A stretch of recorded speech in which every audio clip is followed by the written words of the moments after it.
Tonight on CBC Vancouver News. She was approached and attacked by a man that she didn't know.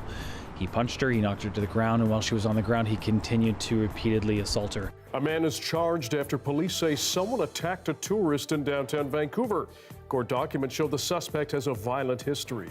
Plus, I've been in a lot of elections. I've not seen anything like this. an NDP candidate calls out election sign vandalism as voting day inches closer. And I could not sleep last night. How do I visit my parents? How do my parents visit me? as tensions between Canada and India grow, some people in BC fear being cut off from their loved ones. This is CBC Vancouver News.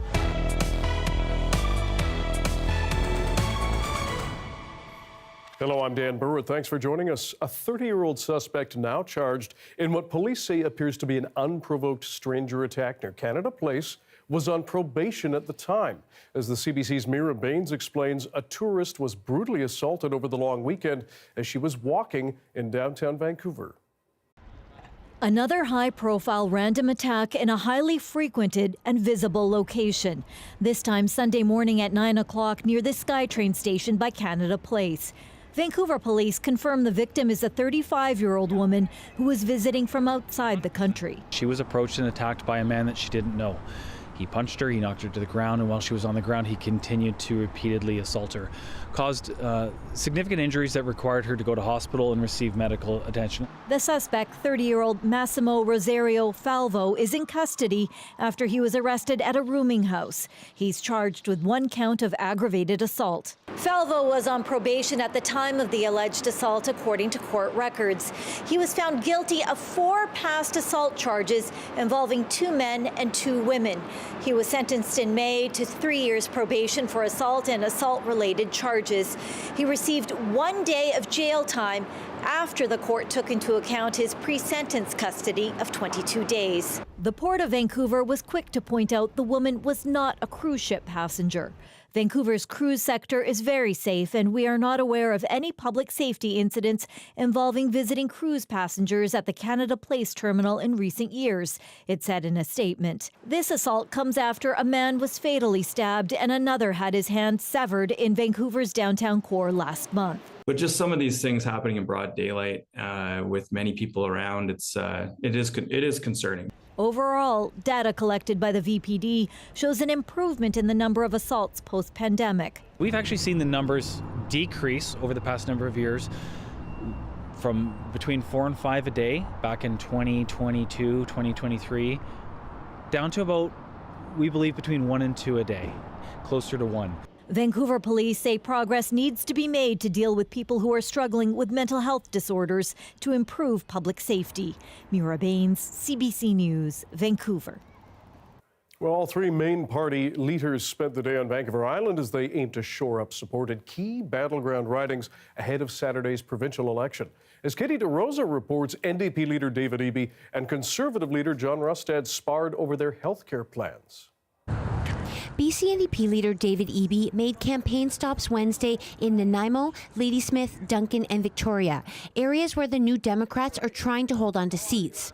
John Rustad's BC Conservatives are targeting parts of the island that have historically been orange but could turn blue.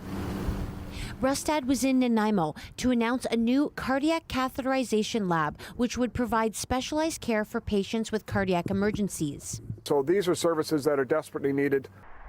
Right now, people who need urgent cardiac care must travel to Victoria, which Rustad says is unacceptable. Both Eby and Rustad are promising a new patient care tower for Nanaimo Regional General Hospital. However, Eby has not committed to a new catheterization lab. Nanaimo Mayor Leonard Krogh has called that a high priority for the Mid-Island city. Eby accused Rustad of pushing for privatized healthcare akin to an American-style 2-tier system. We sure can't take some of those doctors and nurses and put them behind a paywall and say that only people that have money can access them, like John Rustad's plan. Rustad says that's a lie.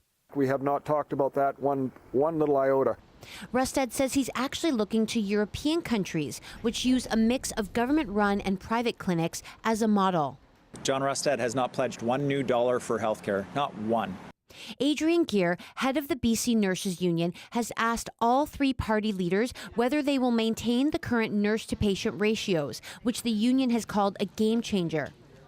Last year, BC became the first province in Canada to adopt guidelines on how many patients each nurse can care for, an attempt to improve patient care and reduce burnout among healthcare workers. Unfortunately, the leader of the Conservative Party, despite an invitation to meet with me 3 times, offering an opportunity to talk about minimum nurse-patient ratios, unfortunately, those invitations have not been taken. The BC Conservative Party has not yet responded to CBC News about whether those nurse-to-patient ratios will be maintained. With 2 more days in this election campaign and 3 more days until final voting, all three leaders are making their final pitch to voters. A record number of people, nearly 800,000 voters, have already cast their ballots. Katie DeRosa, CBC News, Victoria. BC Green Party leader Sonia Furstenau, meanwhile, says she wants to expand food security policies if elected and bring in new agricultural water reserves for farmers. This is just basic steps that we need to be taking in British Columbia to create more food security. And it fits into our bigger framework of creating a province that is oriented towards the well-being of everybody in BC. First announced promises also include increased funding for local food processing, support for Indigenous food sovereignty, and a universal school food program. Healthcare remains a hot-button topic in this year's provincial election, as we heard, with all major parties presenting their vision on how to improve service. In Nanaimo, voters are sounding off amid long wait times at the emergency room and a lack of walk-in clinics. The CBC's Claire Palmer has more. It's top of mind for many in the Harbour City, healthcare. Residents say that they want better access and less wait times. Well, I hope the promise comes through because there are a lot of people that need this, and it's not always possible to drive out of the city to another area. I find it to be awfully perplexing in terms of how long it takes to get a GP. I believe it can be very beneficial to obviously have better access to healthcare because, for example, I went to get my tonsils taken out a while back. That was actually pretty good, but then I went to do a follow-up appointment for a deviated septum, and I don't even think I ever got a call back. A new doctor in Nanaimo who came here from the States a few months ago says that while the issue of access to primary care isn't unique to Nanaimo, more doctors need to be added everywhere to address the issue. But I mean, if you look at my 1,250 patients at year 2, that's like a drop in the bucket for, how many unattached patients there are here, right? Different parties are promising different approaches. The NDP are pointing to the new primary and urgent care clinic set to open in North Nanaimo in 2025, with the Nanaimo-Lanceville candidate reminding voters that the party has hired 6,300 nurses and 800 family doctors this year. Well, we make sure that we are offering credits to doctors and nurses to move to different types of communities, and that's what we'll continue. That's what I'll be advocating for, to make sure that we have more practitioners here in Nanaimo. Let's try to get the BC Conservative candidate for Nanaimo-Lanceville, meanwhile, took to social media to voice her concerns over the state of healthcare in the Mid-Island to North Island region. So if we can simply focus on proper treatment for people with drug addictions and move towards treatment care rather than the so-called harm reduction, that would take so much pressure off of the entire system. She also says updating facilities at Nanaimo General Hospital will help with recruitment and retention of doctors. Voters head to the polls on October 19th. Claire Palmer, CBC News, Nanaimo. The Prime Minister is shedding new light on the bombshell revelations made by the RCMP on Monday. The Mounties say they have credible evidence that Indian government agents played a role in widespread violence in Canada. Justin Trudeau appeared before the public inquiry into foreign interference, saying the RCMP spoke when it did in an effort to stop the violence. The decision by the RCMP to go forward with that announcement was entirely anchored in public safety and a goal of disrupting the chain of activities that was resulting in drive-by shootings, home invasions, and violent extortion and even murder. Now, as tensions between Canada and India mount, people here in BC fear they will not be able to see their loved ones overseas. Some faith leaders have now called on the Canadian government to close Indian consulates. Our John Hernandez reports on how those calls have stirred up anxiety within the local Indian diaspora. Ties between India and Canada are so strained. Like for last year, it has been so stressful. Garima Agarwal has been in Canada since 2018. She moved to Surrey with her husband, Vaibhav Tripathi, from India. Both of them want to bring their parents over. We have been waiting for Canadian sponsorship program to be opened to apply. But with mounting tensions between Canada and India, they fear it might never happen. On Monday, the RCMP commissioner alleged Indian diplomats were involved in what he called widespread violence on Canadian soil. Sikh leaders in BC have since called on Ottawa to shut down consulates in Vancouver and Toronto. The fallout has left Agarwal and Tripathi, who are Hindu, worried they won't see their loved ones anytime soon. I was so mentally stressed, I could not sleep last night. How do I visit my parents? How do my parents visit me? And their applications for visitor visas seemingly sitting dormant. My parents, they applied for their visa in September 2023. They completed their biometrics in October 2023.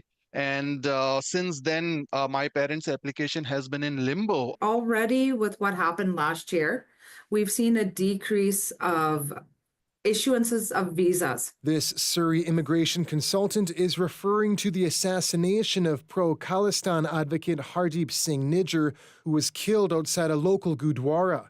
4 Indian nationals have been charged. Agni Hotri, who is Hindu, says there's been increased tensions between local Sikh and Hindu communities since. This is where the intervention is required, right? Like we need to calm the situation before it goes out of hand. Local MPs are calling for unity. This is not an issue between two religions or two different communities. It is between two countries. Stay, and love each other. With 6 Indian diplomats expelled this week, officials expect consulates will remain open. John Hernandez, CBC News, Vancouver.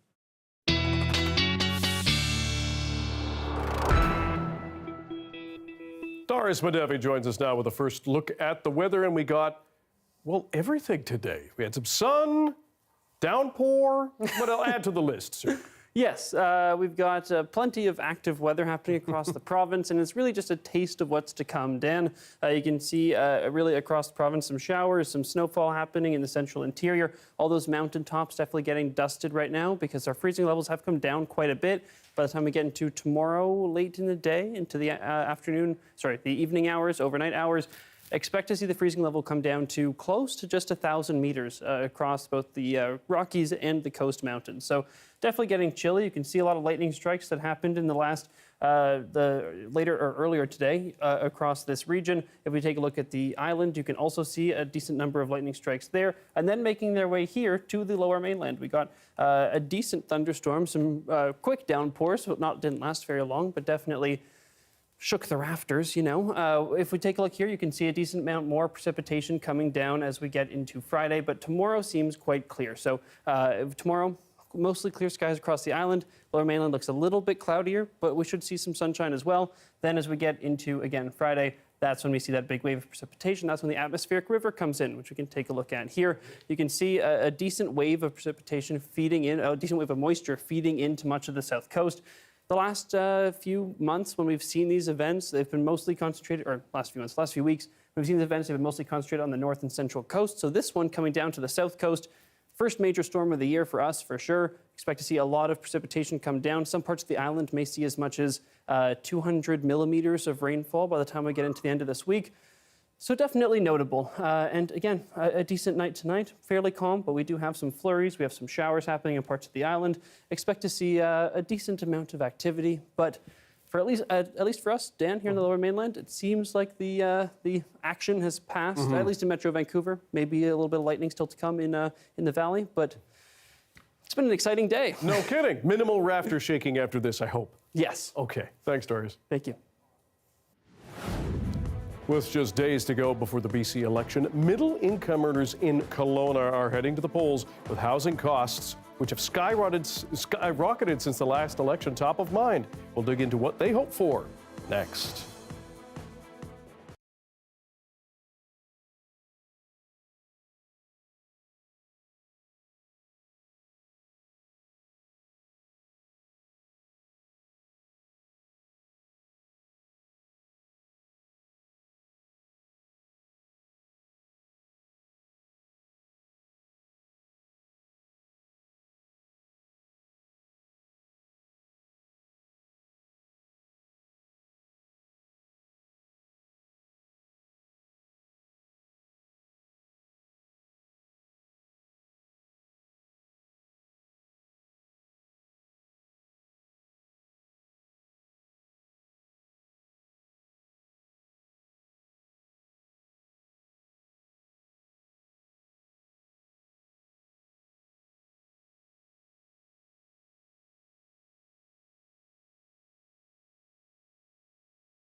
Housing costs for some middle-income earners in Kelowna have skyrocketed since British Columbians last went to the polls in 2020. As Zamir Karim reports, it's a major campaign issue this time around. Since the last provincial election in 2020, house prices have ballooned in BC. Here in the central Okanagan, in January 2021, the benchmark price for a single-family home was $750,000. That same home this August was worth $1 million, according to the Association of Interior Realtors.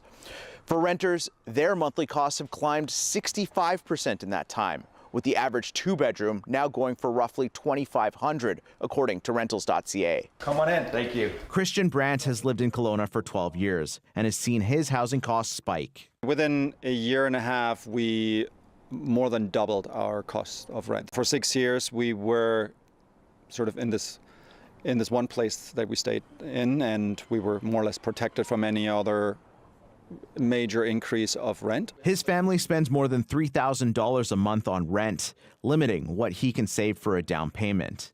Many mortgage holders are facing similar costs, says this Kelowna realtor. Typically, you're looking at mortgage payments and housing costs north of $3,000 a month. $3,000 to $5,000 is a very typical mark that a lot of people land. Families in this segment make an income between $80,000 to $200,000 annually. And that's right in the range where Christian's family falls. But home ownership for them isn't an option. As a household combined income, we're above $100,000. However, if you still look at, rental market, it's very, very likely you spend 30 to 40% of your income or from your salary that you make towards housing. Christian's family already takes steps to reduce expenses. They don't own a car and get most places on transit, by bike, or walking. But they're like 44% of Kelowna renters, whose housing costs add up to more than 30% of household income. We've got 20% of our population in Kelowna that pays over 50% of their income towards their housing. Providing affordable housing for folks who have kind of middle income is a very important part of our community. Ken Zeitner runs a nonprofit housing society and says governments have not done enough to keep up with demands. It helps employers and our economy because those folks need a place to live and they need to be able to afford to live in our community. It has become recognized more and more by governments at all levels that we need housing for that moderate income segment of our population. Housing is a big focus for the three main parties. The NDP is promising more construction and lower interest rates for first-time buyers. As government, they brought in a plan to turn vacant public land into rental buildings and mandated some municipalities to hit new housing targets. To take off some pressure, they also banned short-term rentals, an unpopular move with some. The BC Conservatives are promising to accelerate permits by cutting red tape and to introduce a housing rebate for rent or mortgage costs to lower provincial income taxes. The Greens have a multi-step plan to build in a rental subsidy based on income, build more co-ops, fund nonprofit rental housing, and tackle rising strata costs. Meanwhile, more rentals are going up in Kelowna, with hundreds of new units almost ready. Where we sit right now, there are going to be 722 rental units come on the market within this next year. That's huge. We have a lot of rental units coming on the market in Kelowna, and it will have an impact in the market. And it will help soften and moderate some of the rental rates that we're seeing at the moment. That includes 122 units his society is building here. For Christian and his family, these steps may not be enough. Anything outside or a bigger portion of outside our market pricing or market housing, I think would be a step in the right direction. With some help coming and more housing needed, these costs will remain top of mind far beyond October 19th. Zamir Karim, CBC News, Kelowna. A look at Victoria's Harbour from earlier in the day. The capital region treated to a mix of sun and cloud with some light wind. Heavy rain, though, expected to return to much of the south coast later this week. Darius Madavi will have your BC-wide forecast in just a few moments. Stay with us.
Just days away from Election Day here in BC, Bulkley Valley's Stikine NDP incumbent Nathan Cullen is calling attention to election sign vandalism. As Tom Popick tells us, this comes as some experts say violent threats against politicians are rising in our province. And a warning for you, an image in this story may be disturbing to some of you. Hey, it's Nathan Cullen. In the rural north, politics are personal, but never like this. I've been in a lot of elections. I'm not seeing anything like this. A campaign worker spotting this on the side of the road. Cullen's campaign sign defaced, a noose tied around the photo and turned into a hanging effigy. Now taken down, the image Cullen provided to CBC is still circulating on social media. Incredibly saddened and I admit a bit frustrated that anybody would think that this is an appropriate way to express themselves. It's not an isolated issue, from Green Party signs dumped in the woods on the island to Conservative signs defaced throughout the province. It's lunacy, and it's got to stop. I mean, I got death threats. This is Chris Sankey's first election. The North Coast Haida Conservative candidate had flyers stolen, signs defaced, and faced toxic social media comments. Running for office these days is a tough decision. It took me 1 full year to say yes to run as a Conservative candidate. I don't think that anybody should be subjected to that sort of hateful environment. Across Canada, we've seen an increase in threats directed towards politicians. This researcher says the toxicity is impacting politics, specifically in candidate recruitment from marginalized groups.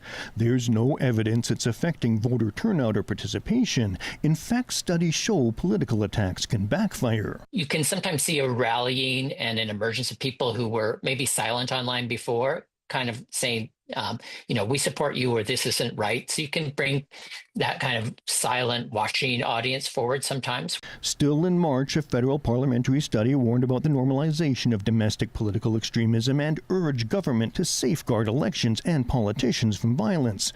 In a statement to CBC, the BC RCMP confirmed investigators have received reports this election but can't comment on specific cases. They're urging any person who experiences harassment, threats, or physical violence to report it. For those candidates targeted, thick skin only protects so much. What was concerning was I just don't want my kids to get hurt in this process. This is not our politics. We don't do this. This is not where we want to go. In this divisive election, one issue all parties can agree on. Tom Popick, CBC News, Kelowna. An appearance by the Prime Minister at the public inquiry into foreign interference turned political today. Justin Trudeau testified he's been given the names of Conservatives who are somehow involved in foreign interference. The CBC's Ashley Burke has more on the comment and the reaction. A high-profile public appearance that turned highly political. I'm getting a little more partisan than I've tried to in this case, but it is so egregious to me. The Prime Minister delivering explosive testimony at the public inquiry into foreign interference, leveling serious allegations against the Conservative Party. I have the names of a number of parliamentarians, former parliamentarians and/or candidates in the Conservative Party of Canada who are engaged or at high risk of, or for whom there is clear intelligence around foreign interference. Trudeau said he directed CSIS to warn the Conservatives leader about it so he could protect his party and members, but said Pierre Poilievre chose not to get a security clearance, so he can't be briefed on classified intelligence. The Conservatives' lawyer fired back. Are you aware of the names of any Liberal parliamentarians, former parliamentarians or candidates that are at risk of being compromised by FI? Yes, and for other parties as well, because I have access to large amounts of information. In a statement, Poilievre said he doesn't want to take part in briefings where he's sworn to secrecy. He said he recently took part in an unclassified briefing, and his Chief of Staff, Ian Todd, has taken part in classified ones. And at no time have they been told of any current or former Conservative parliamentarian or candidate knowingly participating in foreign interference. None of these briefings has the name of any Conservative parliamentarian or candidate, past or present, been brought to the attention of Mr. Todd. Why is that? You'd have to ask CSIS for that, but my supposition is that Mr. Todd is not the one who is responsible for determining what candidates can run or not for the Conservative Party of Canada. Poilievre is now calling on the Prime Minister to publicly release the list of names and is accusing Trudeau of trying to distract from members of his own caucus, saying that it's time for him to go. Ashley Burke, CBC News, Ottawa. A product featured on a recent Dragon's Den is creating quite a stir after actor and investor Simu Liu's criticism of it went viral, and a Quebec bubble tea company apologized. Anis Haydari breaks down the controversy and uproar online. A Canadian take on bubble tea is brewing controversy. Quebec-based Boba recently pitched itself on CBC's Dragon's Den. That trendy sugary drink you are queued up for and you are never quite sure about its content. Those days are over with boba. Hang on. I'm quite sure about its content, but continue. The entrepreneurs pitching their version as healthier and less ethnic, but actor and potential investor Simu Liu wasn't keen. Why? There can be new takes on things. Sure, Nothing, but I'm looking at not everything I'm has looking to at be these two guys. No, but then there's also an issue of cultural appropriation. There's an issue of taking something that's very distinctly Asian in its identity and quote unquote making it better, which I have an issue with. You are never quite sure about its content. Now many are criticizing the company for selling a Taiwanese beverage. This person from the business was like, oh, people are usually not sure about the content. Like, what is there not to be sure about? Don't say that it's not an ethnic drink, because it is, and it always will be. Major chains have offered similar products with less controversy. For example, Starbucks marketed Asian origins with its recent tea. Are we honoring the place of where it comes from? This food writer says framing bubble tea as unfamiliar is off base. It's not new. And without dating myself necessarily, I remember there being so many bubble tea shops in Vancouver in the 90s. The company didn't respond to CBC News inquiries, but on Instagram, it said it was sorry and will reevaluate branding, packages, and marketing strategies. I think they're going to need to make some big changes to their brand and how they tell their brand story in order for that to happen. I don't think they can continue as is. Maybe, but for a company already sold in big retailers like Costco and Sobeys, it may be hoping this controversy has already bubbled over. Anis Haydari, CBC News, Calgary.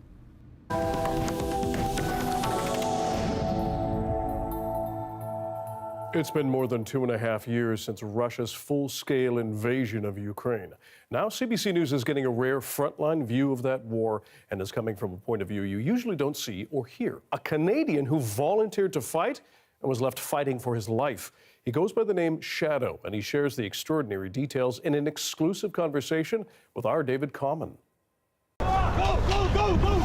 In the brutality of this war, the clock of fate ticks for soldiers closest to the front lines. No, Shadow! Many are hit, and recently it was a Canadian. I am still alive, so that's a plus. Seriously injured in the battlefields of Donbass, seen to some of the worst fighting, Shadow was once a soldier for Canada before arriving in Ukraine from Quebec more than 2 years ago. You got to tell me what happened. The goal was to go into a forest full of Russians and then defend our position when the Russians try to assault. Minutes later, his group, which included other foreign fighters, came under mortar attack from those Russians.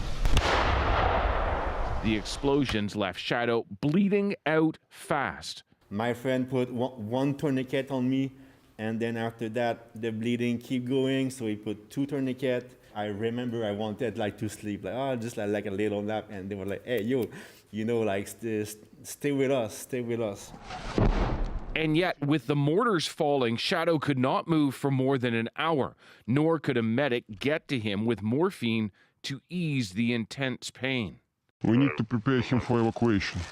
This video was recorded by the unit commander. I know that's difficult, my friend. You need to sit. Like Shadow, everyone's identity is hidden over concerns about how images might be used should they ever be captured. Shadow was raced to the hospital, even as his Western-donated armored vehicle was repeatedly fired on by the Russians. It was expected on my part to get either wounded or killed. Luckily, I have only been wounded. Shadow now has months of rehab ahead of him. He hopes to return to the battlefield, but it is not clear if that will ever again be possible. David Common, CBC News, Toronto. Israel is again targeting Beirut in its conflict with Hezbollah. Airstrikes hit the city's southern suburbs for the first time in 5 days. Strikes are also targeting southern Lebanon.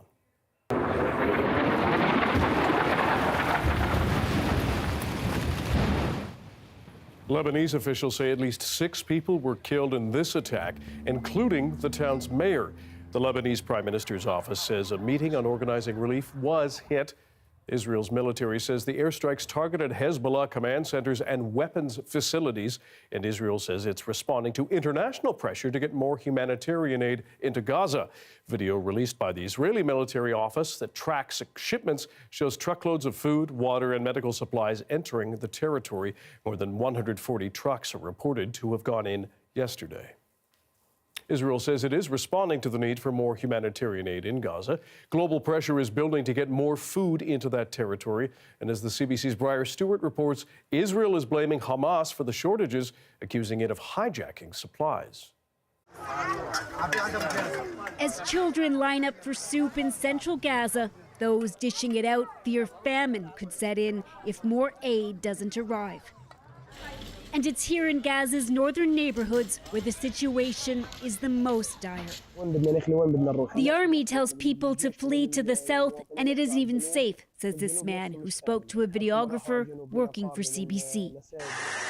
Israel has recently stepped up its offensive in northern Gaza to target Hamas militants. But civilians have been killed too, trapped in homes leveled by airstrikes. And no food aid trucks arrived in the area this month until Monday. That is extremely concerning. Jonathan Cricks is with UNICEF and was recently in Gaza. These entry points have remained closed for several days. Why is the aid not getting through? We are not here to point finger at anyone. And it's important for us that the entire international community mobilizes on this crucial topic. In a statement, Canada said the increasingly dire humanitarian situation is unacceptable. The U.S. also raising concerns at a UN Security Council emergency meeting.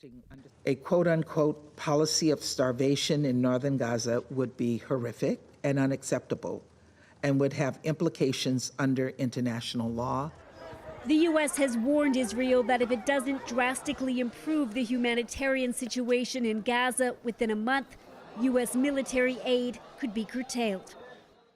On Wednesday, Israel released more video of what it says was another 50 trucks crossing into northern Gaza. And officials insist there's no shortage of aid. The real issue is Hamas. This terrorist organization has hijacked the aid. But in the war, it's the innocent who are suffering, like this 9-month-old baby injured by shrapnel. Northern Gaza is dying. It's dying, says this doctor.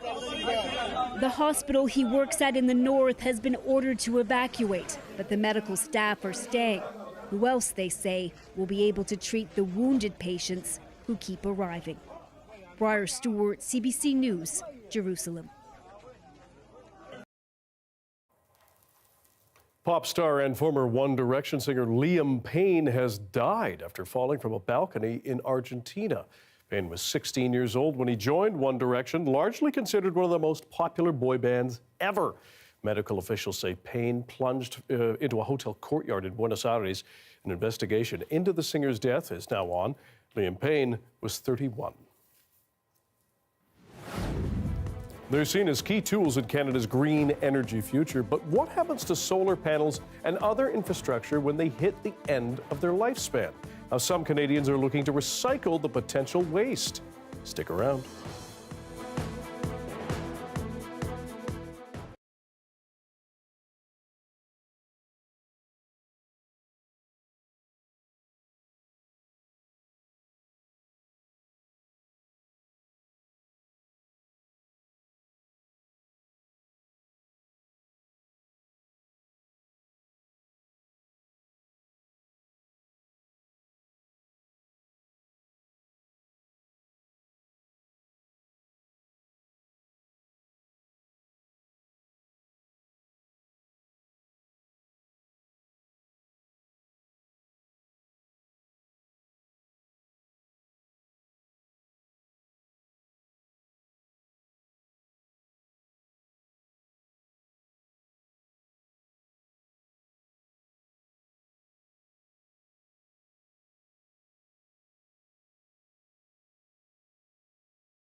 Hey, I'm Rohith Joseph. Vibin' is the new show all about discovering great new songs and fresh artists from across BC and beyond. Stream Vibin' on CBC Listen.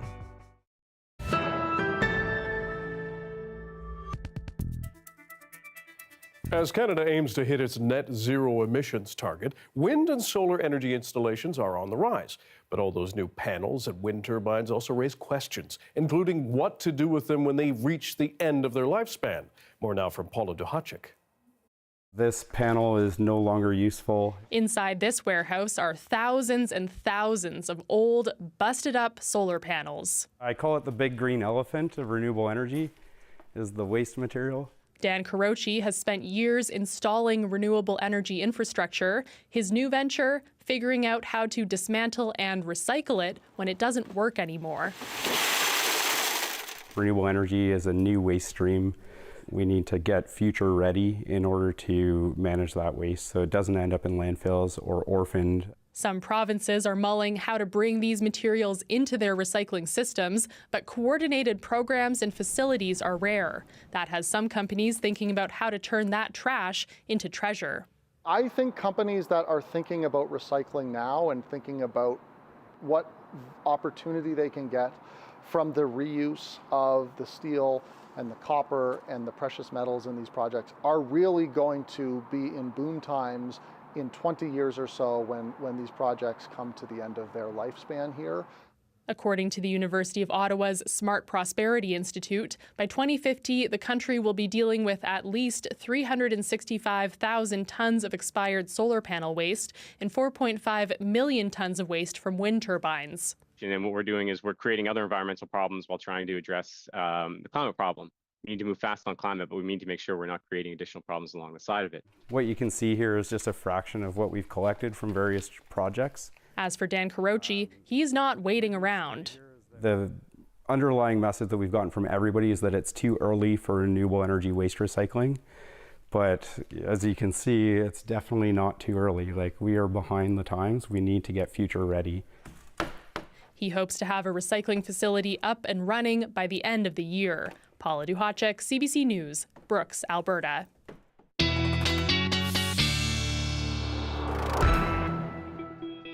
Darius Madavi is here with our BC-wide weather forecast and an atmospheric river, right? That is the one.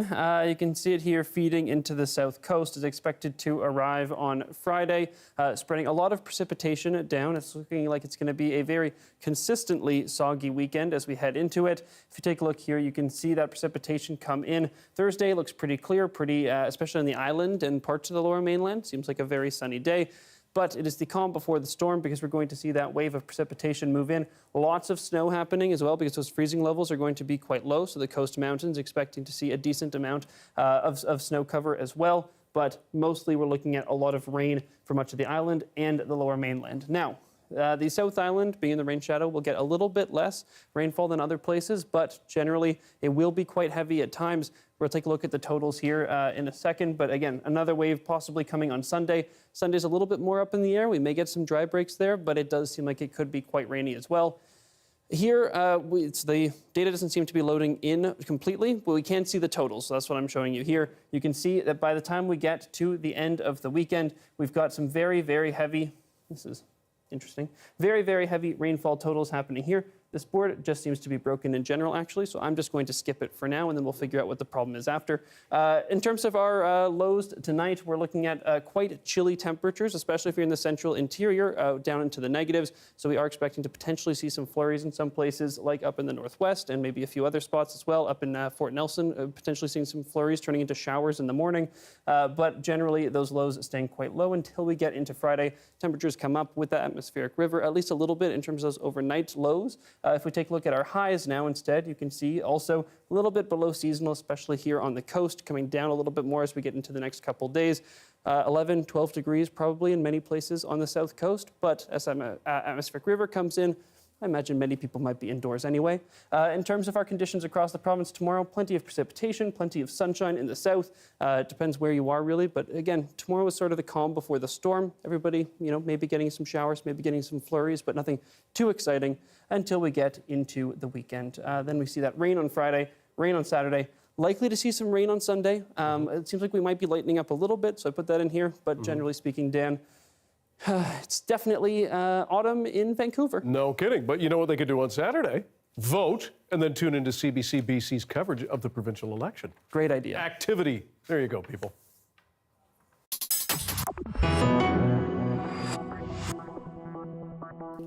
Scientists have only scratched the surface when it comes to understanding the human brain. But as Darius Madavi explains, the progress we have made has been partly possible by researching another, much smaller brain. This is a brain. It's the work of hundreds of scientists, thousands of volunteers, and a very special artificial intelligence. So let's dive into the mind of a fruit fly. You know, I'd spent 15 years of my career just trying to identify a few neurons, and then all of a sudden on this one day, they were just all there.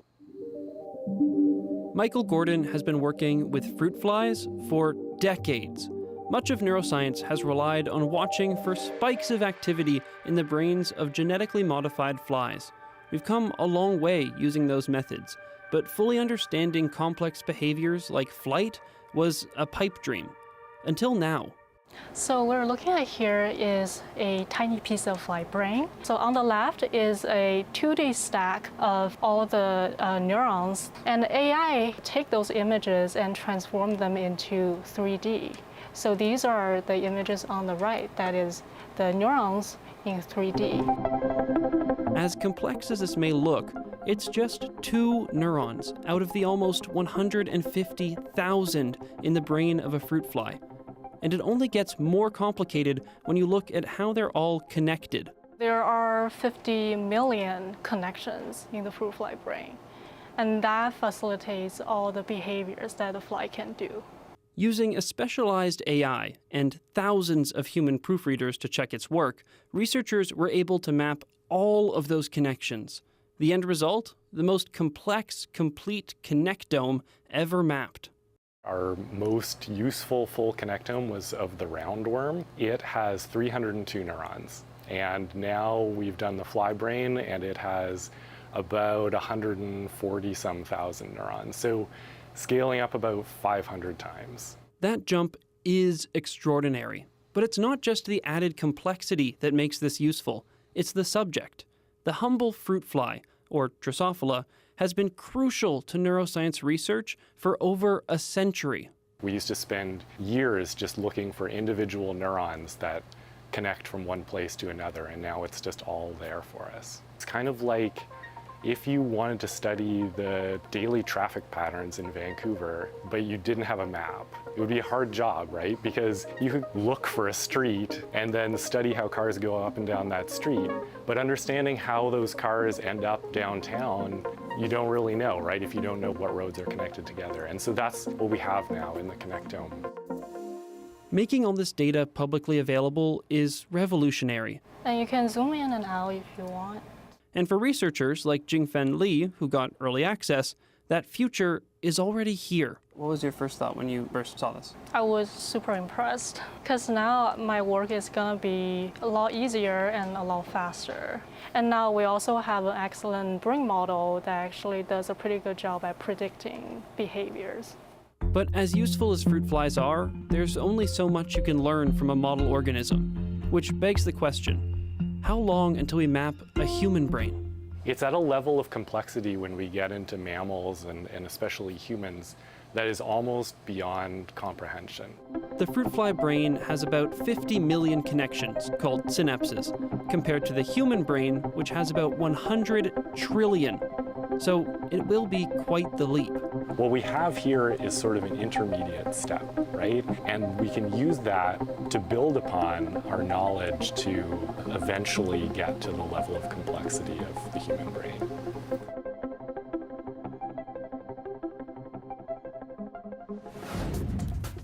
From strutting on the runway to walking on the moon, high fashion brand Prada is taking a giant leap, providing spacesuits for the next lunar mission. More on the upcoming voyage after the break.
When the spacecraft Artemis 3 flies to the moon in 2026, one thing is for sure, the astronauts will be looking good. Yes, Prada unveiled the design of the spacesuit that's going to be used in the first astronaut moon landing since 1972. Prada worked with Axiom, a privately funded U.S. space firm, to make a suit to be able to withstand the extreme temperatures of the lunar South Pole. The astronauts will also need the flexibility to perform spacewalks for at least 8 hours. As the space exploration and tourism industries grow, luxury brands are exploring possible partnerships. French brand Pierre Cardin unveiled an astronaut training suit last month, set to be used at the European Space Agency. Ooh. Cool stuff. Now we can ask, what are you wearing on the moon? There we are. Nice. Thanks for being with us tonight on CBC Vancouver News at 6. You can watch this newscast on CBC Gem, as well as on YouTube and our website, cbc.ca/BC. And we will have your next local news at 11 o'clock, right after the National. Good night.